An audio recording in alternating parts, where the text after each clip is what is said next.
नमस्कार दोस्तों, एक बार फिर से आपका स्वागत है मेरे YouTube के चैनल ब्रजेश भंडारी में। और जिसमें हमारी सीरीज चल रही है एक और वार्तालाप।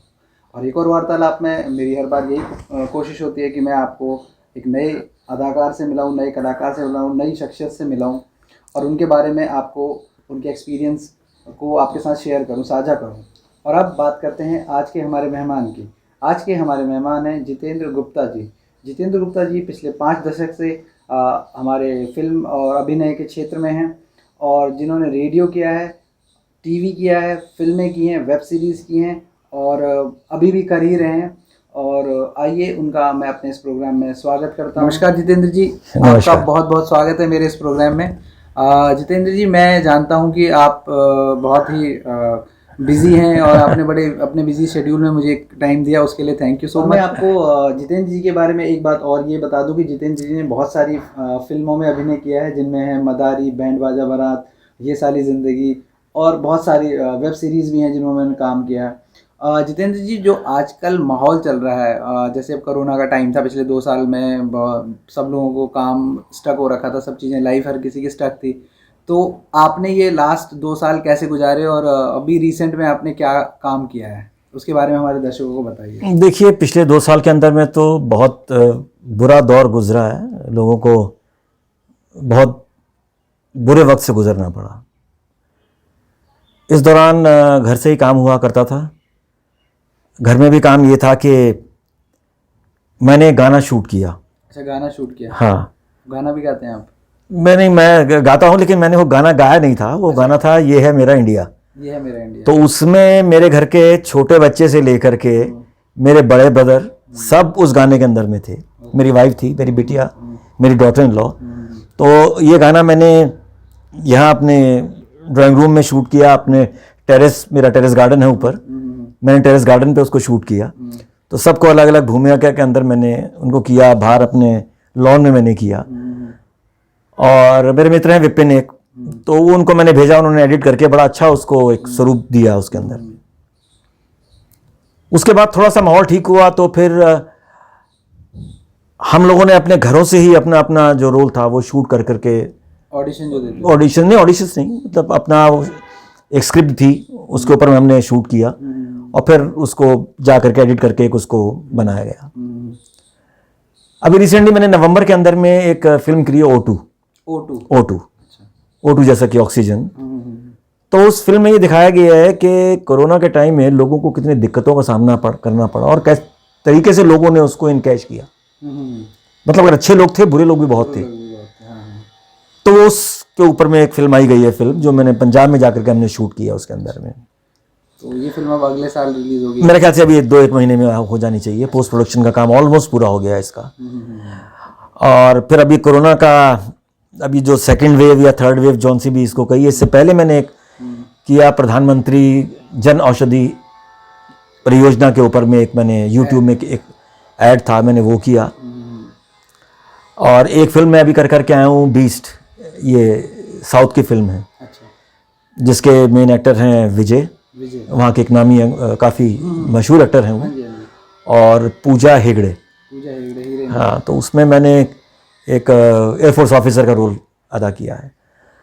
तो कोरोना के पीरियड में बस यही मैंने काम किए। मैं काम तो काफ़ी आए मेरे पास में, लेकिन एक वो डर था, खौफ था कुछ, वो सबके अंदर ही था। हर कोई इस तरह सहमत है। हाँ, तो लगा कि नहीं, अब थोड़ा जरा आराम के साथ चलो। तो जान है तो जहान है। ये तो आपने सही कहा जितेंद्र जी, जान है तो जहान है। जितेंद्र जी, मैं आपको थोड़ा सा पीछे ले जाऊंगा। और मतलब आप, जैसे मुझे पता है कि आपका बैकग्राउंड एक बिजनेसमैन का बैकग्राउंड है, आपकी फैमिली भी एक बिजनेसमैन, आपके बिजनेस है सब कुछ।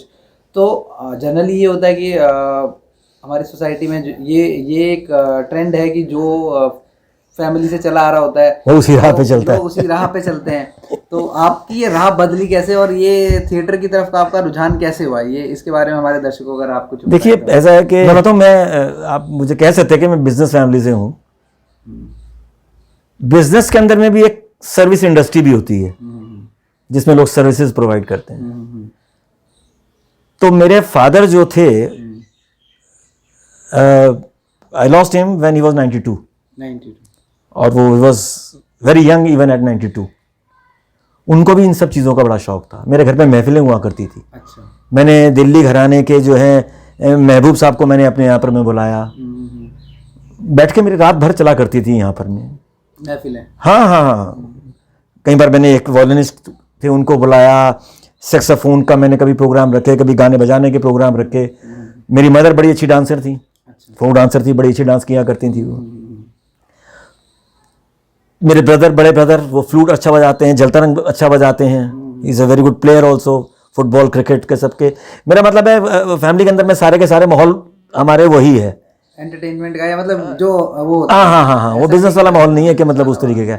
अब जैसे मेरे फादर जो थे वो लाला श्रीराम के बड़े close, he was right hand of Lala Shriram, लेकिन वो सर्विस में थे तो उन्होंने सर्विस को सर्विस के तरीके से माना और सर्विस ही प्रोवाइड करी। तो मैंने भी जो बिजनेस किया है ना वो लोगों को सर्विस प्रोवाइड की है, not with the intention to earn money. I burn my money, I never try to earn money.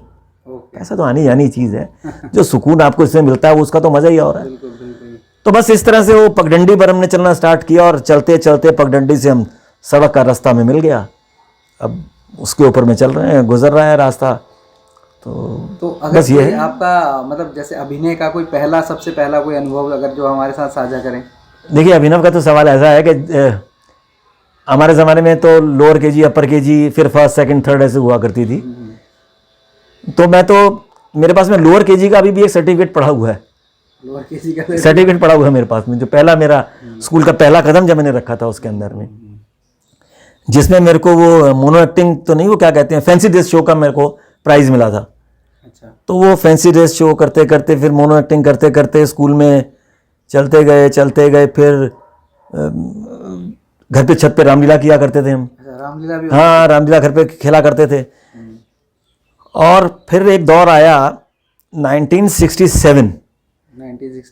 उस दौरान मैंने एक प्ले डायरेक्ट किया जिसको दिल्ली स्कूल ड्रामा कंपटीशन के अंदर में, जिसको सेकंड बेस्ट अवार्ड मिला और मेरे को बेस्ट एक्टर का अवार्ड मिला। और बहुत कम लोग जानते हैं, विनोद दुआ जो था वो मेरी क्लास में पढ़ता था, उसके अंदर में मैंने उसको लॉन्च किया था, उसको मैंने उस प्ले में लिया था पहली दफ़ा, जो उसका भी एक सफ़र स्टार्ट हुआ जो है वो आपके साथ ही है। हाँ, वो सफ़र उसका यहाँ से स्टार्ट हुआ था, कैमरा या मतलब थिएटर से हम स्टेज पे किया था मैंने। और मुझे आज भी याद है उसमें मैंने जो रोल अदा किया था उसके अंदर में, सेंट्रल इंस्टीट्यूट ऑफ एजुकेशन है मिरांडा हाउस के बाजू के अंदर में, अपना दिल्ली यूनिवर्सिटी के अंदर में। वहाँ स्टेज पे लड़कियां, मतलब स्टेज पे हम लोग कर रहे थे, तो जो ऑडियंस के अंदर में वहाँ लड़कियां बैठी थी, मैं आज भी याद करता हूँ उसको, मेरे को आज भी याद है उन लड़कियों के आंखों से आंसू टपक रहे थे। तो जब उस दौरान, जब मैं, मेरे ख्याल से मैं 8th में रहा था, 8th के अंदर में आपको ये सब चीज़ देखने को मिले, तो इस तरीके से फिर कहीं दिल्ली स्कूल्स के अंदर में कई बार बेस्ट एक्टर के मेरे को अवार्ड मिलते गए। फिर कॉलेज में हमने किया, कॉलेज के अंदर में भी हम मावलंकर हॉल में हम करते थे। मावलंकर हॉल काफ़ी बड़ा था, सप्रो हाउस में हम प्ले करते थे, हंसराज कॉलेज के अंदर में। और हंसराज कॉलेज ने तो बल्कि मेरे को अभी 2 साल पहले महात्मा हंसराज गौरव सम्मान दिया है, जो आर्ट एंड कल्चर की फील्ड के अंदर में एक अचीवमेंट के लिए वो लोग देते हैं। तो इस तरीके से चलता रहा। स्कूल कॉलेज का सफर तो ये आपका स्कूल कॉलेज में आपने मतलब जो भी आपका परफॉर्मेंस जो स्कूल कॉलेज वाले करते रहे, जो मौका मिलता रहा वो करते रहे। तो उसके बाद जैसे जनरली ये होता है कि जब हम स्कूल कॉलेज कर लेते हैं तो हमारी फैमिली, परिवार, या जैसे सब लोग होते हैं, जो सोसाइटी का भी एक प्रेशर होता है कि भाई अब आप पढ़ लिख गए हो तो अब आप अपना कुछ काम करो। क्योंकि पहले के आज भी मतलब हम जो होते हैं ना, बच्चे को एक स्ट्रीम देना चाहते हैं कि भाई ये एक स्ट्रीम में चला जाए, चलो ये डांस कर रहा है, एक्टिंग कर रहा है, ये तो इसकी एक हॉबी हो गई, और काम क्या करेगा इसके काम क्या करेगा ये दूसरा आया। हाँ, तो आपके सामने भी ये सवाल आया होगा? नहीं, मेरे सामने ऐसा सवाल नहीं आया फॉर्चुनेटली। मैं चाहता तो नेशनल स्कूल ऑफ ड्रामा के अंदर में उस टाइम में कोई इतना भारी वो नहीं था जो आज के दौर में होता है। मैंने 70 के अंदर में स्कूल पास आउट किया था। अच्छा। लेकिन कभी वो मंशा नहीं थी कि हम इस फील्ड को अपनाएं। बहरहाल हम कॉलेज किया, तो मैं 71-73 हंसराज कॉलेज से मैंने ग्रेजुएशन करी, रशियन लैंग्वेज में डिप्लोमा किया। फिर 73-76 बैच का मैं लॉ में दिल्ली यूनिवर्सिटी का रहा, मेरा 73-76 बैच में रहा हूँ मैं। तो उसके बाद में फिर वो मतलब हमारी ब्रदर हमारे थे, तो फादर ने उनको, एक फैक्ट्री हमारी थी जो सेरेमिक्स से जिसका ताल्लुक था, तो फायर ब्रिक्स भी सेरेमिक्स का, it's a part of a ceramics, जो इंडस्ट्री के अंदर में जो यूज़ होती हैं ये। तो फिर वो धीरे धीरे फिर हमने वहाँ जाना स्टार्ट कर दिया। कुछ दौर ऐसा था कि उस ज़माने के अंदर में इंडस्ट्री का बड़ा बुरा हाल था, स्ट्राइक्स हो रही थी, बड़ा मतलब इकोनॉमी बड़ी वीक थी। तो इस तरीके से फिर हमने फैक्ट्री ज्वाइन कर ली। फिर फैक्ट्री के अंदर में हमने इस तरीके से काम किया कि जैसे बस लग जाते हैं उसके अंदर में से एक चीज़ का हमने, दो I was not professionally qualified in that field, but अपने से हमने सब कुछ वहाँ पर में नए नए तजुर्बे किए, लोगों से मिले, साइंटिस्ट जो थे उनसे मिले, उनसे सीखा, वर्कशॉप्स अटेंड करी, तो हम उस लाइन में ही माहिर हो गए। फिर उसके अंदर में हमने फिर इतने माहिर हो गए कि इंडियन सेरेमिक डेवलपमेंट ट्रस्ट का मेरे को फाउंडर मेंबर बनाया गया। उसके अंदर में I was the youngest person, जो इस देश की बड़ी बड़ी इंडस्ट्री के लोग थे जो उसके वो थे, and I was the youngest उस रहा मैं, जहाँ पर मेरे को इंडियन सेरेमिक डेवलपमेंट ट्रस्ट का वो भी बनाया गया मुझे मेंबर। तो उसमें लगे रहे, वो जैसे कहते हैं ना, बस जुड़ गए उसके अंदर में, बस लगे हुए हैं। मैसिव टूरिंग हुआ करती थी, जाना और लगे हुए हैं। तो यहाँ मैं आपसे ये पूछूंगा कि मतलब जैसे अब आपने स्कूल कॉलेज करा, एक्टिंग करी स्कूल कॉलेज, उसके बाद फिर फादर के साथ आप इंडस्ट्री में जुड़ गए, मतलब उनके काम में जुड़ गए और काम में एकदम डिवोट हो गए और वहाँ आपको रिकग्निशन भी मिल गई। तो फिर जो अंदर का कलाकार था वो फिर बाहर कैसे आया दोबारा से? तो मैं थिएटर तो देखने जाया ही करता था, ऐसा नहीं था कि मैंने उससे बिल्कुल ही कट हो गया था। तो मैंने कहा ना, जब आप एक पगडंडी से चलते हैं, सड़क पर आते हैं, तो सड़क पर चारों तरफ घूमते हैं, देखते हैं अब क्या है। तो ऐसा नहीं है आप जो सामने आ रहा है उसको नज़रअंदाज कर देते हैं। तो वो चलता रहा। उसके बाद में फिर मैं 78 to 92 इस दौरान हम खाली देखा करते थे, एज दर्शक जाया करते थे। यहाँ तक कि मेरे बच्चे भी जाया करते थे, और बच्चे बड़े छोटे थे और बड़े हैरान होते थे वो स्टेज के ऊपर में देख करके। वो मुझसे पूछते थे, पापा ये एक्चुअल के हैं, ये जो लोग कर रहे हैं ये एक्चुअल के एक्टर हैं क्या ये? बिकॉज वो तो टीवी देखते थे ना, उन्होंने कहाँ देखना, तो उनको भी रुझान था, वो भी जाते थे, प्ले देखते थे, और ऐसे ऐसे प्ले देखते थे कि शायद कई बार मुझे लगता था यार कुछ मज़ा नहीं आ रहा इस प्ले के अंदर, but they were very serious. फिर 92 के बाद में फिर उतरे हम। क्या थी वो घटना जिसकी वजह से आप स्टेज पे आए? बस वो देखते देखते लगा नहीं यार अब कुछ करना करो। तो फिर स्टार्ट कैसे मिला, मतलब कैसे ब्रेक मिला? तो ये क्या मिला मुझे, भाई लोग बाग तो जानते ही थे, वहाँ पर मैं मिला करते थे। तो फिर मैंने कुछ थिएटर ग्रुप से उनके साथ में नाटक वाटक किए। तो जैसे एक के साथ किया, फिर ग्रेजुअली और लोग भी कहते हैं साहब हमारे साथ भी करो, हमारे साथ भी करो। अब जैसे अस्मिता थिएटर है, उसका मैं फाउंडर मेंबर हूँ। नट सम्राट है, उसका भी आप कह सकते हैं कि मैं one of the founders of that Nat Samrat. तो इस तरीके से भिन्न भिन्न थिएटर ग्रुप्स के साथ में करते रहे। और मज़े की बात यह है कि ऊपर वाले की दया से जहाँ दिल किया, जहाँ चाहा कि हम यहाँ करें, हमने वहाँ किया। जैसे कि मैं आपको बताऊं, हम लोग श्री राम सेंटर के बेसमेंट में किया करते थे। हाँ, मैंने देखा है वो। तो उससे ऊपर उठना तो बड़ी असंभव था लोगों के लिए, बड़ा कॉस्टली हुआ करता था। तो और वहाँ वो लोहे की फोल्डिंग चेयर्स हुआ करती थी। हाँ, मैंने देखा है। बैठ करके आगे थोड़ी सी चढ़ाइयाँ वटाइयाँ बिछा करके और वहीं कर रहे हैं, प्ले करते। तो मैंने वहाँ काफ़ी प्ले किए उसके अंदर में, और अखबारों के अंदर में भी काफ़ी फोटो वोटो छपी। तो उससे ही होता है ना, कई लोगों को और मालूम चलता है, तो फिर मिल जाती है, वो मिल जाएगा इस तरीके से। अरविंद गौड़ के साथ भी मैं जुड़ा, तो हमने कई प्ले किए उसके साथ में भी। उसके बाद एक प्ले हमने किया था कोर्ट मार्शल, हम नीचे ही करते थे बेसमेंट के अंदर में। तो उन दिनों में इत्तेफाक से विजय गोयल जो सरकार में मंत्री भी रहा मेरा, वो ही वॉज माई स्कूलमेट। तो फिर उन्होंने कोई प्ले के लिए कहा, उन्होंने कमानी में सीधा, मतलब आप देखिए बेसमेंट से सीधा छलांग लगाई है मैंने कमानी में, श्री राम के उस ऊपर में भी नहीं, मेन में सीधा कमानी के अंदर में, गोल चक्कर पार सीधा कमानी के अंदर में हमने प्ले किया। और अटल जी और साहब सिंह वर्मा जो उस टाइम चीफ मिनिस्टर हुआ करते दिल्ली के, ऑफ कोर्स विजय गोयल, ये सब वहाँ लोग मौजूद थे प्ले करने के लिए। और मुझे आज भी याद है उस दिन बजट आया था, Vajpayee ji was the leader of opposition. अब उनके पास बजट के खिलाफ कुछ बोलने को था ही नहीं। अब वो विजय कहे कि अटल जी वो प्ले देखने चलना है, वो कहने भैया मैं तो नहीं चल रहा। अब वो विजय गोयल का बड़े अच्छे रिलेशन थे अटल जी के साथ में। तो ड्राइवर बेचारा कभी इधर देखे, कभी पीछे यूं देख रहा, कभी उधर देख रहा, कि वो अटल जी की सुने उसकी, कि वो अटल जी के तू घर चल, वो विजय गुल के नहीं तू कमानी चल। वो बेचारा बड़ा फिक्स के अंदर में किसकी मानूं मैं। बहरहाल वो अटल जी वहाँ पर मैं आए, फिर उन्होंने प्ले देखा और अटल जी ने वहाँ जाकर सबसे पहले, जो अटल जी तो खैर महान व्यक्ति थे, तो ना आते घर। अच्छा प्ले में क्या होता है सर, स्टार्ट करना है तो करना है, किसी कोई वीआईपी नाम की चीज़ कुछ नहीं होती कि साहब वो आएगा तो स्टार्ट होगा। खैर बहरहाल तीसरी बेल के बाद स्टार्ट होना है, लेकिन हमने अटल जी तो अटल जी थे, तो जब लेट आए तो थोड़ा 15-20 मिनट हमारा प्ले लेट हुआ। तो वो आकर के बोले भाई मैं क्या करूं, वहाँ देश का कोर्ट मार्शल हो रहा था, तो इस कोर्ट मार्शल में तो मैं देरी होनी थी। तो हमने मतलब फिर उस जैसे भी जहाँ जहाँ मेरी इच्छा हुई कि मैं यहाँ करूँ, मैं श्री राम सेंटर में, फिर तो काफ़ी हमने श्री राम सेंटर में, इसके अंदर में IIC में, ISC के अंदर में, मतलब आपकी जो थिएटर वाली दिल्ली के अंदर था वो सब चल गया था वो सब हमारा अच्छा, मतलब हाँ बड़ी सेटिस्फेक्शन मिलती रही। और आपका मतलब जिसे बोलते हैं ना कि आपके अंदर का जो कलाकार था वो मतलब पूरा जीवित हो जी चुका। हाँ, एक चीज़ मैं आपको और बताऊँ, मुझे आपको बताना भूल गया। कॉलेज के दिनों के से पहले की बात है, स्कूल के अंदर में भी मेरे ब्रदर ने 71 वॉर के अंदर में, he was there in Bangladesh, commission हुआ था 71 के अंदर में। He was also from Hansraj college and today as on date he is also a good actor. वो भी फिल्मों में, सीरियल्स में, सब में, थिएटर वेटर में। तो उनके साथ हम फौज के अंदर में जाया करते थे, डिफरेंट एरियाज के अंदर में उस टाइम पे। हाँ, वहाँ मोनो एक्टिंग करनी, वहाँ अपने एक्टर्स की मिमिक्री करनी, गाने कवाली ये सब करना। कॉलेज के दौरान एक आता था COMEX, Commonwealth expedition, Commonwealth countries का जो ग्रुप है वो लंदन से चलते थे, हिंदुस्तान आते थे बाई रोड, और वो कॉन्सर्ट्स करते हुए आते थे, फिर वापस जाते थे, हिंदुस्तान में घूमते थे सब जगह। तो मैं जो था वो हिंदुस्तान से, I was the member of COMEX, तो हम कॉन्सर्ट्स देते थे। तो अंग्रेजी गाने भी वो सॉन्ग्स हुआ करते थे, उनके घानियन सॉन्ग हुआ करते थे। हम लोग क्या कवाली गाते थे, हमारा ग्रुप था, हम कवाली गाते थे उसके अंदर में।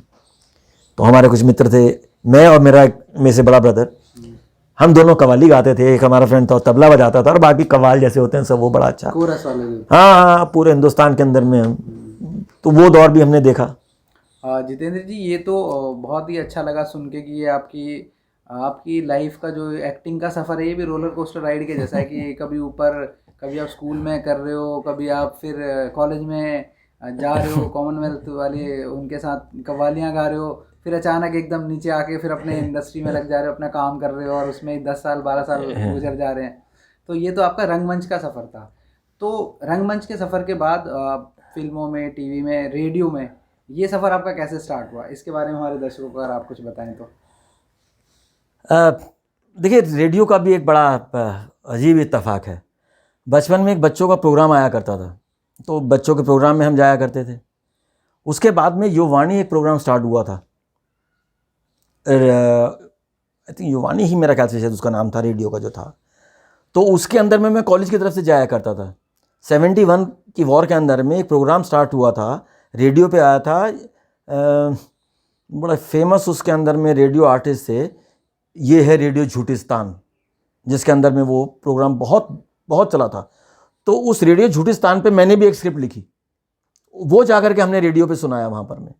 फिर मेरा एक क्लास फेलो था स्कूल के अंदर में, और वो कॉलेज में भी था मेरे साथ में। हम हरियाणवी और पंजाबी का एक प्रोग्राम दिया करते थे रेडियो के ऊपर में। फिर ये सफ़र ख़त्म हुआ, तब I was not a approved artist of all India radio. अभी कोई 20 साल से मैं now I am approved artist, theatre artist हूँ मैं, ड्रामा सेक्शन के अंदर में। वहाँ पर में, वहाँ मैंने कई नाटक किए हैं। तो ये तो रहा मेरा ऑल इंडिया रेडियो से नाता।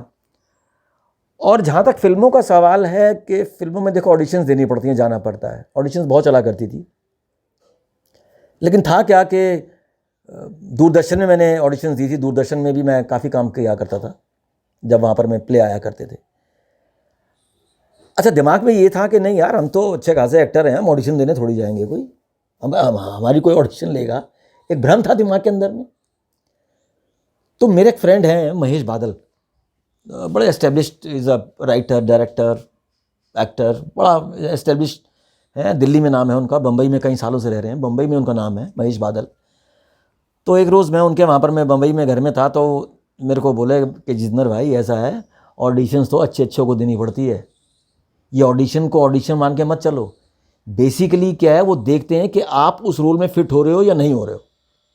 तो साहब, मैंने कहा भाई महेश भाई कह रहा तो इसका मतलब बात में दम है। तो फिर ऑडिशंस देने स्टार्ट किए। फिर ऑडिशंस देते देते भी थक गए, कॉल्स नहीं आती थी, आ भी रही हैं। सबसे पहले मेरे को हैरानी हुई, मैंने एक हैवर्ड 5000 का एक ऐड किया था, मेरे पास डायरेक्ट कॉल आई बॉम्बे से और उन्होंने बोला जी ये आपके पास डेट्स हैं अवेलेबल हैं, तो जयपुर में शूट है। खैर सब फाइनल हो गई सब चीज़ें, हम चले गए जयपुर, पहुँचे वहाँ पर मैं। तो मैंने उनसे पूछा just out of my curiosity, मैंने कहा मेरे को आपने मतलब कोई ऑडिशन नहीं, कोई कुछ नहीं, मेरे को आपने ले कैसे लिया एकदम से, ये कहाँ से हुआ कि मेरा चेहरा आपको लगा? तो फिर मुझे उसने बताया, उनके डायरेक्टर ने, कि जी मेरा एक एडी एक दफ़ा दिल्ली गया था, उसने ऑडिशंस ली थी, उस ऑडिशन में से हमने आपको छांटा। तो कहने का मतलब ये है कि ऑडिशंस के थ्रू ही सब मौके मिले और फिर धीरे धीरे लोग आपको जानने लगते हैं, तो फिर आपके पास फ़ोन आने लगे, ये साहब ये है ऑडिशन करके भेज दीजिए आप। तो इस तरीके से काम मिलने लगे। जैसे मैंने बैंड बाजा बारात करी, एजेंट विनोद करी, ये Saala Zindagi, Khwaab, I don't love you, Kuldeep Patwal, I didn't do it, Brij Mohan Amar Rahe जो सारे काम की पहली फिल्म थी, मदारी, उमरदा और बधाई हो, ये सब मैंने फिल्में करी हैं, वेब सीरीज़ करी। फिर वो सब ऑडिशंस के थ्रू मतलब आता है, बहुत रेयर केसेस में होता है जहाँ आपको डायरेक्ट भी बुला लेते हैं। तो इस तरीके से रहा। वेब सीरीज़ मैंने करी मेड इन हेवन, होस्टेजेस 2 और जाम तारा, और एक दो और वेब सीरीज़ करी है, इनका अभी जहन में मेरे नाम में नहीं आ रहा। कहीं मैंने प्रिंट और इलेक्ट्रॉनिक एड्स किए हैं। ये जो आउटपुट की बात करी ना, बहुत अच्छा क्वेश्चन किया है, मुझे हंसी आ रही है इस बात के ऊपर में। अब मैं आपको बताता हूँ, बधाई हो फिल्म जो मैंने करी थी, उसके अंदर में मैंने किया वो ठीक है, वो रोल मुझे इसलिए मिल गया कि वो जो उसका एग्जीक्यूटिव प्रोड्यूसर था वो मेरा मित्र था, तो उसने मुझे बुलाया, वो एक सीन कोई ऐड करना चाहते थे तो उन्होंने मुझे ले लिया। अब मुझे लगा इसमें पता नहीं आना भी है नहीं आना, क्या होना है, but can you believe it, उसमें जितनी पब्लिसिटी मेरे को मिली है ना, वो शायद किसी भी एक्टर को नहीं मिली होगी। उसके अंदर में जितने भी एड्स चले, चाहे वो प्रिंट मीडिया में थे या इलेक्ट्रॉनिक मीडियाज़ में थे, वो सारे एड्स के अंदर में मेरा ही सीन डला हुआ था। तो जिसने भी देखी वो जब देखते थे वो कहते थे यार पता नहीं जितेंद्र गुप्ता का कितना बड़ा रोल उसके अंदर में होगा, और मेरा जो उसमें रोल था कोई लाइन नहीं थी, कोई डायलॉग नहीं था, मतलब इट वॉज जैसे पीनट। अब आ जाओ दूसरी तरफ आप, मैंने मदारी करी, मदारी में मेरा अच्छा खासा रोल था, जिमी शेरगिल के साथ में मेरे थे और देहलवी के साथ में मेरा रोल था, कई एक्टर्स के साथ में मेरा रोल था, बड़ा अच्छा। उसके अंदर में मैं डिफेंस सेक्रेटरी था, उसके अंदर में लाइंस थी मेरी अच्छी खासी। निशिकांत कामंत ने काफ़ी मेरे को मतलब दिया कहने के लिए, बोलने के लिए, और उन्होंने काफ़ी काम किया मेरे ऊपर में, लेकिन वो नहीं, उसका उतना मुझे रिजल्ट नहीं मिला उसके अंदर में। अब ऐसी एक फिल्म मैंने की थी ख्वाब, ख्वाब थी मुजफ्फरनगर के अंदर में एक स्टोरी थी, और वहाँ पर मैं जो करेक्टर दिखाया था वो एक मतलब गांव का दिखाया था, जो बिगड़ा हुआ सा इंसान है, जो शराबी, कोई फैमिली से कोई लेना नहीं कोई देना नहीं, बस जो होता है ना जिस तरीके की शराब पी करके वो करना। तो मेरा वो रोल था, उसके अंदर में मैंने बड़ा काम किया, बड़ा अच्छा था, और मैंने मुजफ्फरनगर की लैंग्वेज बोली, वहाँ की जो लोकल लैंग्वेज थी। लंबा रोल था, बहुत ऊपर मेरे मिल में सीन फिल्म आए गए, लेकिन जब मैंने फिल्म देखी तो सारी तो डबिंग हो गई उसके अंदर में, तो जितनी भी मेरी जो ओरिजिनलिटी थी ना, सब खत्म हो गई उसके अंदर में। तो बहुत बार ऐसा होता है कि आप रोल करते हो अच्छे अच्छे, उनमें आपको कुछ नहीं मिलता।